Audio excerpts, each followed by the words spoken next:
former president's supporters are trying to rewrite history. They want you to see Election Day as the day of insurrection.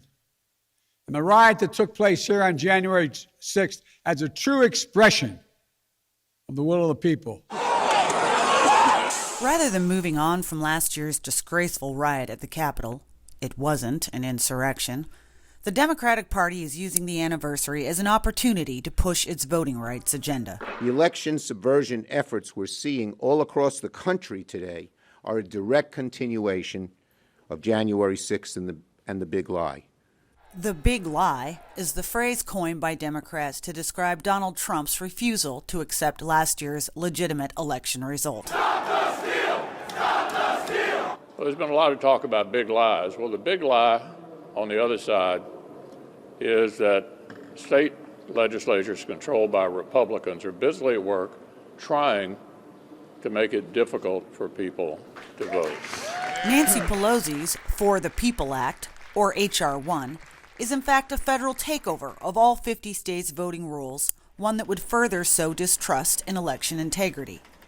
Democrats are pushing it, even though last year's presidential election saw the highest turnout in U.S. electoral history. If Republicans continue to hijack the rules of the chamber to prevent action on something as critical as protecting our democracy, then the Senate will debate and consider changes to the rules on or before January 17th, Martin Luther King Day.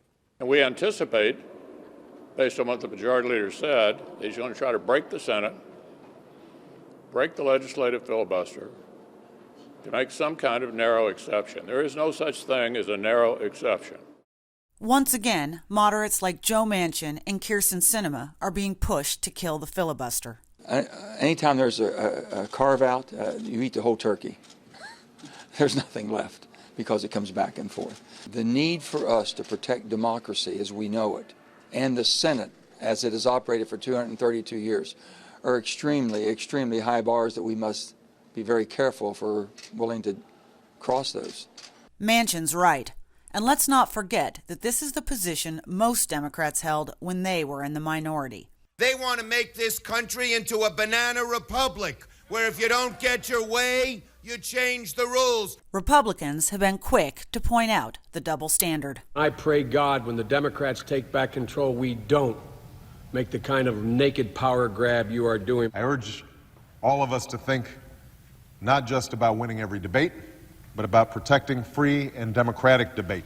Interestingly, Donald Trump's name wasn't mentioned once in Joe Biden's anniversary speech blaming the former president for the riot. And here's Biden's explanation for why. I did not want to turn it into a contemporary political battle between me and the president. It's way beyond that.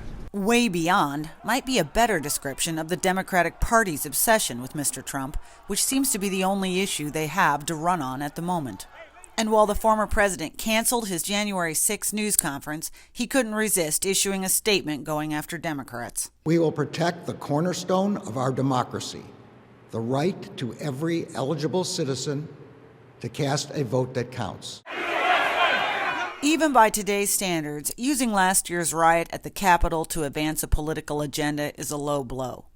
Yes, both the House and the Senate held a respectful moment of silence, but this remembrance of a riot that should never have happened was largely drowned out by the politics. The lies that drove the anger and madness we saw in this place, they have not abated. So we have to be firm, resolute, and unyielding in our defense of the right to vote and to have that vote counted.